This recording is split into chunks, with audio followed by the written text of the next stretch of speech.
Good morning students.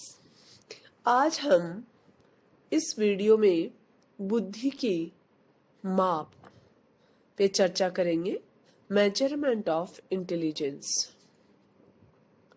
Jensen ने 1969 में ठीक ही कहा है, बुद्धि बिजली के समान है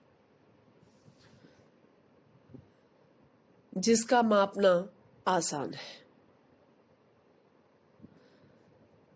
ये थोड़ा विरोधाभासी जरूर है, फिर भी ये सत्य है कि पूर्णतः संतोषजनक परिभाषा बिना दिए ही मनोवैज्ञानिकों ने बुद्धि मापने का पूर्ण प्रयास किया है। नवम mental measurement year book, the 9th mental measurement year book 1985 में 77 बुद्धि परीक्षणों के निर्माण और संबंधित साहित्य की समीक्षा की गई। इसमें से 61 बुद्धि परीक्षण जर्नल इंटेलेक्चुअल लेवल को मापते हैं तथा 16 ऐसे परीक्षण हैं जिनकी सहायता से स्पेसिफिक मेंटल एबिलिटी का मापन होता है, विशिष्ट मानसिक क्षमता का मापन होता है। 61 में से 32 बुद्धि परीक्षण ऐसे हैं जिनका क्रियान्वयन समूह में किया जाता है तथा उसे मशीन से या हाथ से प्राप्तांक लेखन किया जा सकता है, स्कोरिंग की जा सकती है। बाकी 29 बुद्धि परीक्षण ऐसे हैं जिनका क्रियान्वयन व्यक्तिगत रूप से इंडिविजुअल रूप से हो सकता है तथा उनका प्राप्तांक लेखन किसी प्रशिक्षण विशेषज्ञ ही कर सकते हैं। जब किसी बुद्धि परीक्षण का उपयोग सामान्य शैक्षिक उपलब्धि के बारे में पूर्व कथन करने के लिए किया जाता है तो इसे शैक्षिक अभिवृद्धि परीक्षण पर कहा जाता है। बुद्धि की माप बुद्धि परीक्षण द्वारा की जाती है। सबसे पहला बुद्धि परीक्षण बिने तथा साइमन ने मिलकर 1905 में बनाया था। यह बुद्धि परीक्षण आने वाले वर्षों में मनोवैज्ञानिकों के बीच काफी लोकप्रिय हुआ, जिसके कारण इसका कई बार संशोधन भी किया गया, रिवाइज भी किया गया। इस परीक्षण का सबसे महत्वपूर्ण संशोधन टर्मन ने 1916 में स्टैनफोर्ड विश्वविद्यालय में किया गया। इस संशोधन में सबसे पहली बार बुद्धि उपलब्धि के संप्रत्यों को बुद्धि मापने के सूचक के रूप में प्रयोग किया गया। इसके बाद अनेकों मनोवैज्ञानिकों जैसे वैक्सलर, अर्थर, कैटल, रेभेन, गुडनेफ आदि ने भी बुद्धि परीक्षण बनाकर बुद्धि मापन के क्षेत्र में महत्वपूर्ण योगदान दिए। प्रथम विश्व युद्ध के दौरान सामूहिक रूप से बुद्धि परीक्षण का कार्य करने की आवश्यकता महसूस की गई, जिसके कारण अमेरिकन सेना में फौजों की बुद्धि मापने के लिए 2 मशहूर बुद्धि परीक्षण का निर्माण किया गया, जिसका नाम था आर्मी अल्फा परीक्षण तथा आर्मी बीटा परीक्षण।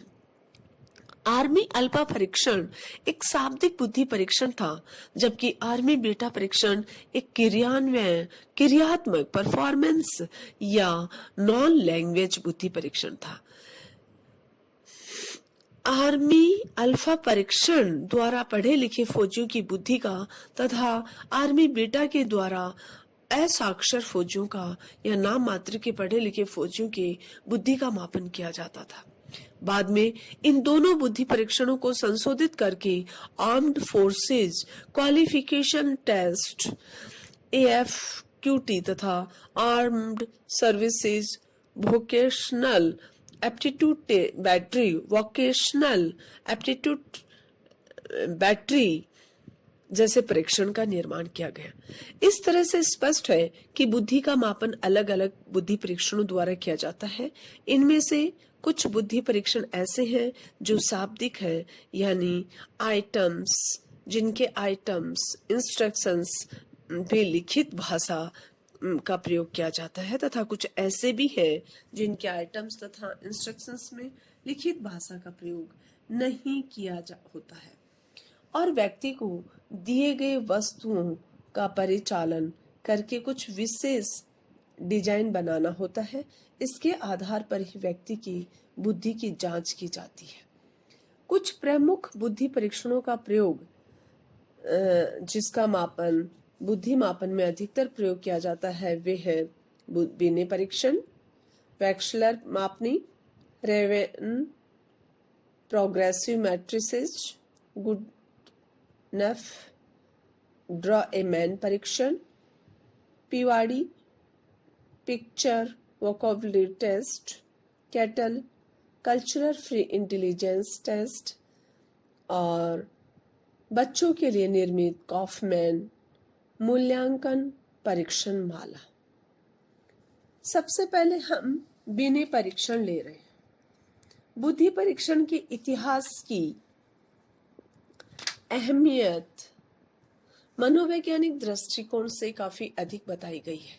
इसका एक प्रमुख कारण यह है कि बिने परीक्षण ऐसा मान स्टैंडर्डाइज्ड एंड इंटेलिजेंस टेस्ट है जिसके और मनोवैज्ञानिकों का ध्यान गया और इस परीक्षण को समय समय पर संशोधन कर उसे और भी अधिक श्रेष्ठ बनाने का प्रयास जारी रखा गया।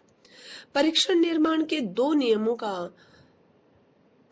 जो प्रतिपादन बिने द्वारा किया गया वो है एज डिफरेंशिएशन तथा दूसरा है जनरल मेंटल एबिलिटी।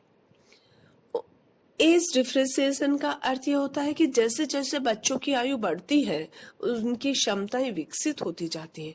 इसका मतलब ये हुआ कि अधिक उम्र के बच्चों की क्षमता कम उम्र के बच्चों की अपेक्षा अधिक होती है।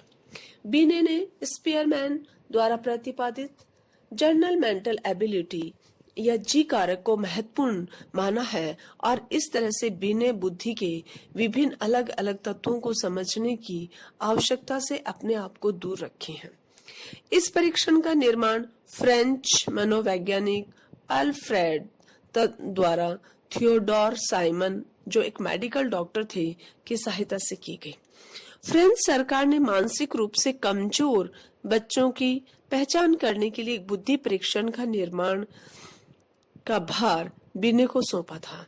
बिने ने साइमन की सहायता से एक बुद्धि परीक्षण का निर्माण 1905 में किया जिसे बिने साइमन मापनी के नाम से जाना जाता है।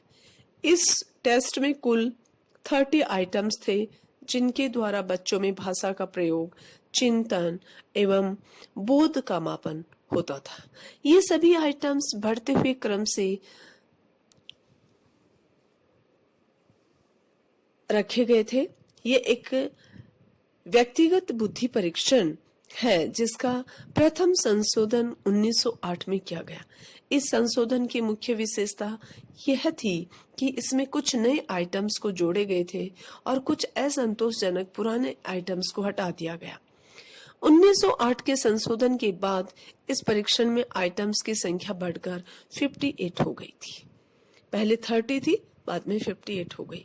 इस परीक्षण का अंग्रेजी रूपांतर गोडार्ड द्वारा 1911 में अमेरिका में किया गया और विभिन्न मानसिक अस्पतालों एवं उपचार गृहों में इसका प्रयोग मानसिक रूप से कमजोर बच्चों की पहचान में किया जाने लगा। अमेरिका में इसके कई संशोधन फिर बाद में हुए, जैसे कुहमान ने इसका संशोधन 1912 और 1922 तथा 1939 में किया। यर्क ने इसका संशोधन 1915, 1923 में किया और हैरिंग ने इसका संशोधन 1922 में किया। लेकिन इस परीक्षण का सबसे महत्वपूर्ण संशोधन एम.एल. टर्मन द्वारा 1916 में 1916 में स्टैनफोर्ड विश्वविद्यालय में किया गया। इस संशोधन में परीक्षण में 4 चांद लगा दिए। इसकी लोकप्रियता दिन दूनी और रात चौगुनी ढंग से बढ़ी। इस संशोधन को स्टैनफोर्ड बिने के नाम से पुकारा गया। इस संशोधन की प्रमुख विशेषता यह थी कि इसमें बुद्धि लब्धि के संप्रत्यय का सबसे पहली बार समावेश किया गया। इस परीक्षण के 2 तुल्य फार्म थे, एल फार्म और एम फार्म। 1937 में इस परीक्षण का पुनः संशोधन किया गया और यह संशोधन टर्मन मैरिल द्वारा किया गया। इसे नया संशोधन स्टैनफोर्ड बिने परीक्षण या संक्षेप में दी 1937 बिने कहा गया। इस संशोधन की विशेषता ये थी कि 1916 की तुलना में इसके स्टैंडर्डाइजेशन को अधिक श्रेष्ठ बना दिया गया और उसकी वैलिडिटी को अधिक श्रेष्ठ किया गया। इसके अलावा परीक्षण के ऊपरी और निचली उम्र सीमाओं का विस्तार किया।